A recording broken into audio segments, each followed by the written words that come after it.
De Tweede Kamer in Nederland protesteerde tegen de bombardementen en de demonstraties tegen het Amerikaanse optreden namen hand over hand toe. Ottawa has spent almost $900 million on training the Ukrainian military, which includes the infamous neo-Nazi Azov battalion. That's despite earlier pledges by Canada's defense minister that the country would not provide any support to the regiment, which he described as a small group of, quote, rotten apples.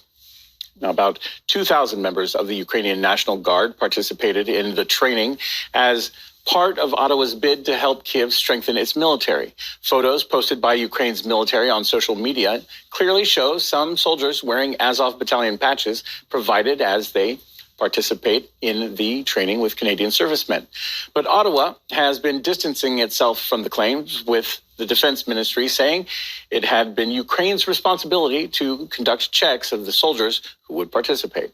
They had a policy of don't ask and don't tell. Since 2014, when the Canadian government cooperated and collaborated to overthrow the democratically elected government of Ukraine and bring in a coup government, which was riddled with Nazis, the Canadian government has been creating a facade over this government, trying to make it appear it's a democratic government.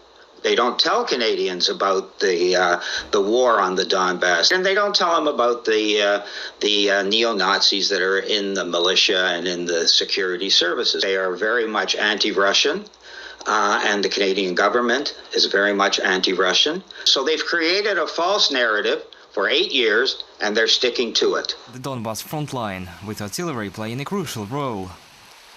The Ukrainian forces are bombarded daily, including with these 122mm shells containing propaganda leaflets.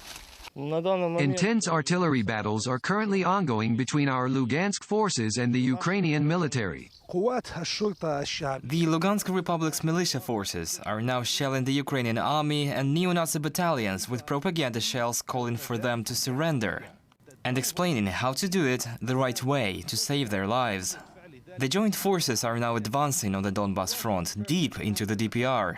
Ukrainian forces have few options to choose from: surrender, withdraw, or be completely destroyed. Hey, yo! You're sick! You see what happened to him? Hey! Hey, you know, if I wasn't a nice guy, I'd Come on, Tito, pay for you. Come on.